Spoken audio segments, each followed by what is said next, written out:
Do you want to introduce yourself and say your position you're running for? Sure, I'm Karen Lobica, and I'm running for the Kentfield School District Board of Trustees. I am running for the Board of Trustees.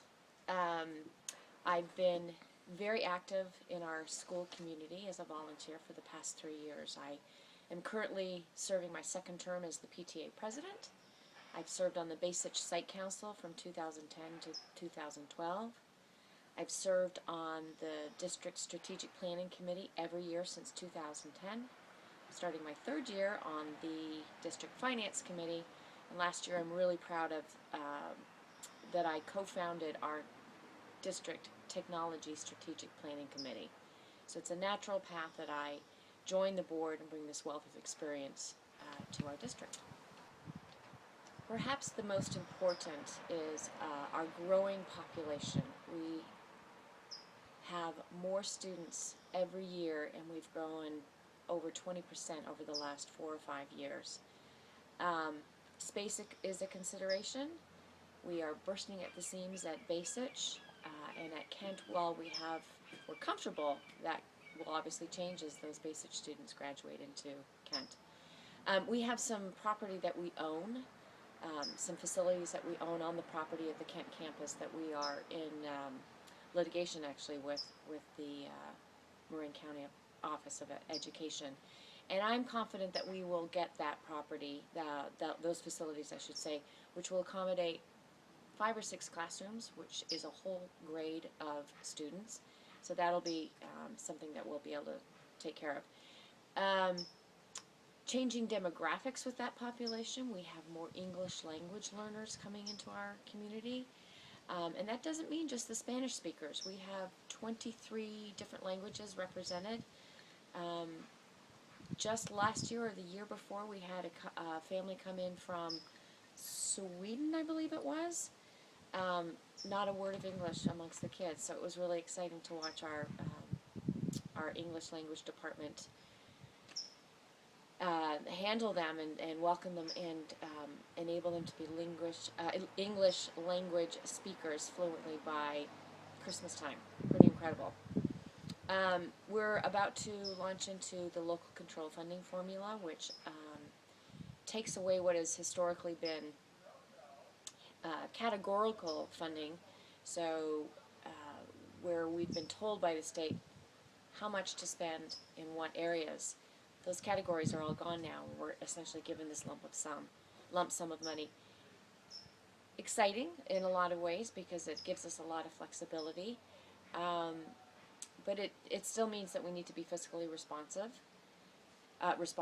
and we need to listen to our parent community to figure out where best that money goes to meet our school's needs. And lastly, we have a new superintendent on board, and we want to make sure that she has the smoothest transition possible, that we support her as a board and as a district. Communication is good, and I want to see that improved. But the work of the board right now is good, it's solid, and I hope to continue that good work. Oh, well, it's a huge amount of money, almost $14 million. It's a tremendous asset to this community. I think it's important, well, first of all, having served on the Strategic Planning Committee and on the Finance Committee for the last 3 years on both of them, I'm very familiar with how the budget works, how we need to spend it, where it is, where the funds are dedicated. Teacher salaries and benefits are the most important. They are our greatest asset in the community, in the school community. We have representatives from every constituency, parents, teachers, principals, district administration, all part of the financial process. We get input from all of those groups. Similarly, we get input on, and those same people participate on our strategic planning committee. So we get representation from a lot of different people. We always invite people to look in and give us advice. So there's lots of watchdogging going on by our community, everyone in our community. So there's not really a chance that we've misrepresented anyone. In fact, we have on our strategic planning committee, we've got the main stakeholders, obviously the Board of Trustees, the PTA, and KIC and PTA contribute almost 10% of our school budget.